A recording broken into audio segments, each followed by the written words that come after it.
What the heck is customer engagement? Hey, it's Gary, three times head of growth. Today, I'm going to talk to you about the 7 ways you can increase customer engagement. So instead of defining what customer engagement is, here are 7 ways to increase customer engagement, and that will really paint a picture for you. So the 7 strategies to increase post-sales engagement: tailor your onboarding, use in-app engagements, build a community, create personalization. Should you gamify your user experience? 6, do regular check-ins. 7, gather customer feedbacks. Should you tailor your onboarding process? Your onboarding process sets the tone for your customers' experience, of course. So making sure your customers know how to use the product. But you might be thinking, should I tailor the experience based on the user role and their position and their job? Or should I tailor it based on goals? Well, whatever it is, I believe those ways will make your onboarding very complex and very complicated real fast, and you're gonna have a hard time trying to figure that all out. And I recommend you should just create one journey. Start with one journey. There's just one linear journey, and create content materials, FAQs, and documentations. Create interactive videos and interactive product tours on those key features and core functions, right? And then as you go through and start to learn from your customers, then slowly incorporate other journeys, other goals in your documentation, in your content, and then share those with your customers. And then, as that is still scaling, then come back and think about how you can customize your onboarding by the different ways and the different users. How do I use in-app engagement? Well, first you should map all the moments that your customers want to know about.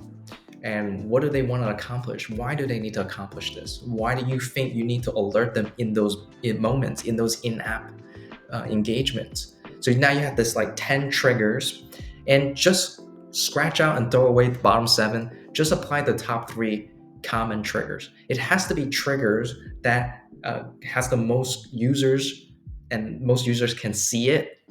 And so test if they get tractions, because at the end of the day, you're just trying to see if these in-app engagement, these tooltips, can encourage users to act. And I previously used a tool called Pendo, and Pendo is a pretty good tool to do this. They create tooltips and they have analytics for the before and after. Ultimately, we just want to see if we can nudge our customers and our users to the core action, and also nudge them on paywalls or advanced features, because we want them to discover that.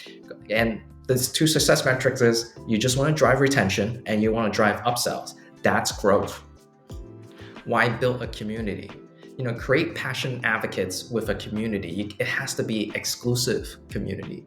I built communities before. I used to work at a healthcare social network, and I studied them. You have to start as an exclusive community and then make it public. The exclusivity really create that sense of belonging, and that belonging is what encourage others to help. And they will share tips and experience and advice, and really builds this mentor-mentee type relationship between the members in the community. And folks that are a little further along in their journey can coach and give advice to those people that are just starting out their journey. And it's also a place for you to harness a lot of those case studies and talk to your customers, because these community supports really does encourage engagement. How to use personalization. At the end of the day, the users and the customers, they just want to know, how does this product matter to them? Is it effective? Is it having ROI? Are they getting value out of this? So personalize those content, and using their data on how they're using your product, is you can showcase the effectiveness of your product. What about gamifying the user experience? I'm not a fan of the word gamifying. It makes me cringe. When we used to use that word with my team, it made everyone cringe. It also was very easy to be misinterpreted. What is gamification? And your people's brain, they go many places. But the concept behind gamifying the experience is very sound, it's very good, like encouraging usage, showing progress, telling users that they achieved something, and then there's a reward after the action, and having a leadership board. Those are very powerful psychological concepts. And another way to put this, instead of using the word gamifying, it's just simply you just show your users where they are in their journey, how much farther they have to go, explain the actions that they need to take, the core actions, and when they perform those actions, congratulate them and tell them how amazing they are and show them the ROI and the value of performing those actions, right? Those are the very powerful feedback mechanisms. Should I set up regular check-ins with my customers? Well, customers, they really need to be reminded about their ROI. So these check-in not only solve the problems that they might have complaining to you about, but you have to remind them that the value that they receive. These check-ins are to ensure retention and increase their loyalty. And the goal is to get them to renew their contract, right? So first, listen to their problems, and then tell them the value that they receive from using your software, whether they know it, the value that they received or not. In most cases, they don't know the value. They don't know that ROI. And then before you know it, when they have to do a budget cut, they forgot about it, and you might be the software that will be slashed. So these check-ins provide a success review. What about using customer feedback? Really, is the customer feedback leading to churn, or is just like concern, right? Is the feedback leading to upsell? Well, make sure to do that discovery on those feedback.